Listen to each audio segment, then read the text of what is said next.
Menyambung video sebelumnya, pada video ini kita akan mencoba menjelaskan bagaimana menerapkan Kaizen dalam industri atau di sektor yang lainnya. Yang kita lihat di dalam industri, konsep Kaizen itu diterapkan ke dalam 5S, yaitu sort, set in order, shine, standardize, and sustain. Ini diterapkan ke dalam budaya yang ada di industri. Nah, 5S ini sebenarnya merupakan singkatan yang lebih tepatnya dari bahasa Jepang, yang terdiri dari Seiri, Seiso, Seiton, Seiketsu, dan Shitsuke. Seiri artinya ringkas, Seiton rapi, Seiso itu resik bersih, Seiketsu itu rawat, dan Shitsuke rajin. Baik, kita jelaskan satu persatu. Yang pertama adalah Seiri, meringkas. Konsepnya adalah barang yang sering dipakai didekatkan kepada operator, sementara barang yang tidak terlalu perlu, kalau perlu dijauhkan. Konsep Seiri ini termasuk menghilangkan barang-barang yang sebenarnya tidak terlalu diperlukan atau mengeliminasi barang-barang yang tidak perlu. Ini contohnya di pabrik sebelum diterapkan Seiri dan setelah diterapkan Seiri. Di mana kita bisa lihat ada banyak barang yang waste sebenarnya, tidak perlu ada di situ sehingga menjadi ringkas seperti yang sesudahnya. Intinya seperti Anda lihat tempat kerja menjadi lebih nyaman, bukan? Yang kedua, Seiton, merapihkan. Merapihkan pada intinya seperti yang Anda lihat sebelum dan sesudah. Di mana di industri perlu diterapkan adanya standarisasi penyimpanan perangkat, alat, mesin, maupun komponen. Sehingga kita tidak melakukan proses searching atau mencari berkali-kali. Apabila operator sudah terlatih di mana letak posisinya, maka searching, selecting tidak perlu. Anda bayangkan kalau kita melakukan proses searching walaupun hanya 5 detik, tetapi kalau operator dalam satu hari mengerjakan 1000 unit produk, dia mengerjakan atau melakukan perbuatan yang sia-sia. Sehingga perlu dieliminasi dengan melakukan standarisasi penempatan komponen alat tertentu. Upaya ini perlu disempurnakan dengan memberikan tanda atau nomor atau kode seperti yang Anda lihat di sini, di mana pada saat kita mencari, mudah untuk menemukannya. Atau juga kita dengan memberikan warna tertentu pada suatu alat, sehingga akan nyaman dilihat pada saat proses produksi sedang berlangsung. Konsep sederhananya adalah yang pertama, menempatkan komponen atau alat pada tempatnya. Yang kedua, memberikan label atau nama pada lokasi komponen tersebut. Dan yang ketiga, membuang sisa-sisa kemasan yang tidak perlu. Yang ketiga, seiso, membersihkan. Konsep ini sebenarnya bukan hanya diterapkan pada industri, tetapi bisa diterapkan pada pelayanan publik. Seperti yang Anda lihat, ini adalah pekerja yang melakukan pembersihan trotoar setiap hari di Hong Kong. Setiap pagi jam 8, mereka menyiram trotoar kemudian menyapu. Ini adalah kegiatan seiso, membersihkan. Kelihatannya sederhana, tetapi butuh keterlibatan manajemen, di mana manajemen perlu melakukan planning, perencanaan, di mana apa saja yang harus dibersihkan itu planning. Organizing, bagi-bagi tugas. Siapa mengerjakan pekerjaan apa, khususnya terkait dengan pembersihan. Kemudian evaluating, perlu dicek mereka sudah melakukan pembersihan atau belum. Kalau tidak seperti itu, otomatis operator itu tidak akan disiplin melakukan proses pembersihan. Kemudian controlling, kita kendalikan. Apabila ternyata tidak dibersihkan, maka apa yang harus dilakukan? Nah, ini kegiatan pembersihan. Memang sederhana, tetapi perlu dikendalikan lewat prinsip manajemen. Kalau di pabrik itu biasanya diadakan inspeksi berkala terkait dengan SEISO ini. Perusahaan juga perlu menyediakan fasilitas SEISO. Jangan hanya menerapkan sistem tetapi fasilitasnya tidak disediakan.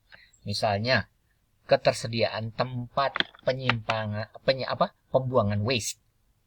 Atau dalam fasilitas publik. Ini contoh adalah truk penyemprot jalan di Hong Kong.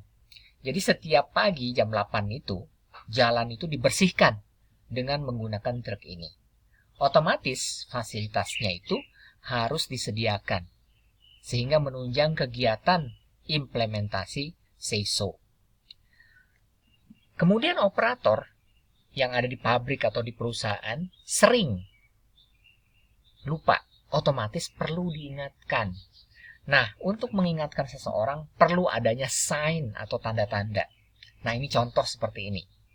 Ya, misalkan dilarang membuang sampah sembarangan. Nah, ini adalah contoh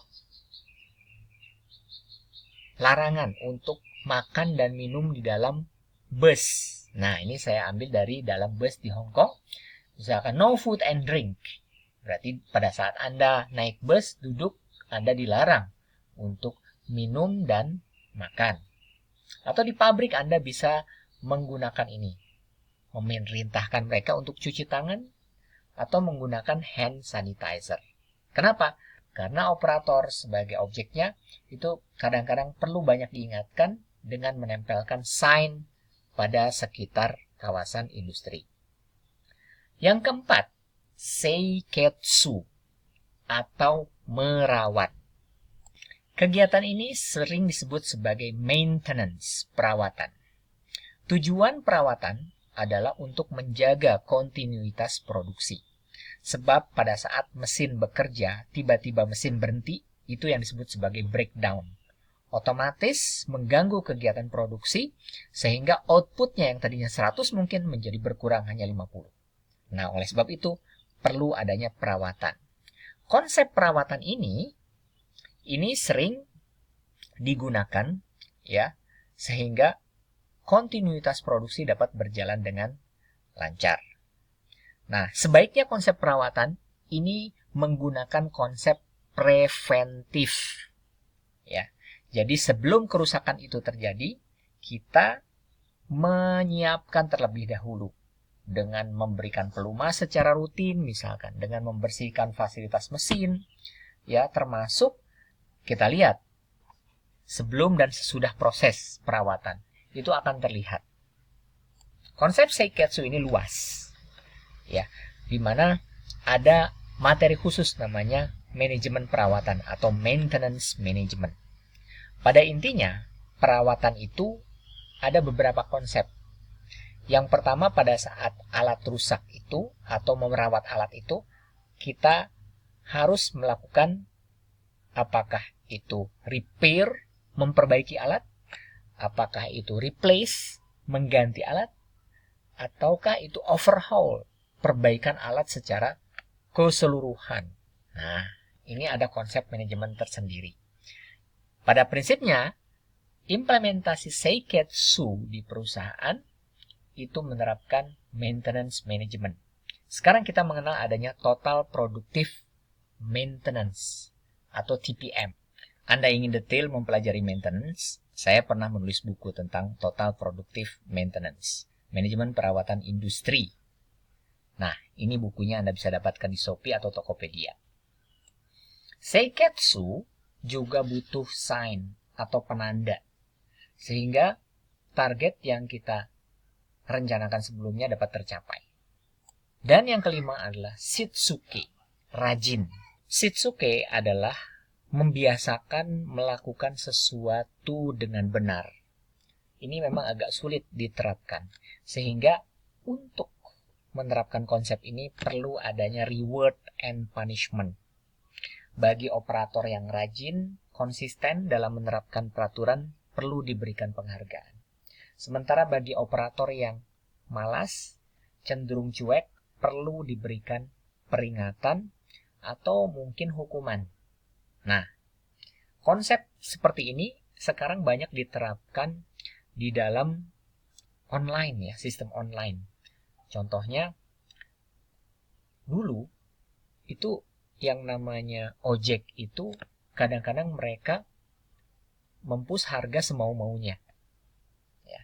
Tetapi pada saat ada ojek online sekarang, kita bisa membuat reward and punishment di tempat. Jadi kalau yang bersangkutan tidak melayani kita sebaiknya, kita bisa memberikan bintangnya hanya sedikit gitu ya. Nah, itu sebagai bentuk punishment. Tetapi kalau misalkan dia memberikan pelayanan secara excellent, kita memberikan bintang banyak, tentunya dia akan mendapatkan reward dari providernya. Nah, ini penting konsep Shinsuke ini, sehingga kita bisa membiasakan operator untuk bekerja secara rajin. Selain reward and punishment, kita bisa menerapkan training intensif kepada operator, sehingga mereka benar-benar tahu bagaimana caranya mengimplementasikan Shinsuke ini. Dan tetap kita harus banyak menyediakan sign atau papan pengumuman, ya, sehingga mereka disiplin dalam mengurangi aktivitas yang tidak produktif, mengurangi kesalahan dalam menyelesaikan pekerjaan, mengurangi waktu yang tidak diperlukan, mengurangi jumlah limbah, meningkatkan kualitas produksi. Sign ini perlu, karena yang namanya operator manusia perlu diingatkan terus di beberapa sudut yang berpotensi untuk mereka baca dan membuat mereka ingat untuk menerapkan kedisiplinan tersebut. Demikian implementasi proses penerapan daripada 5S sebagai implementasi Kaizen. Terima kasih.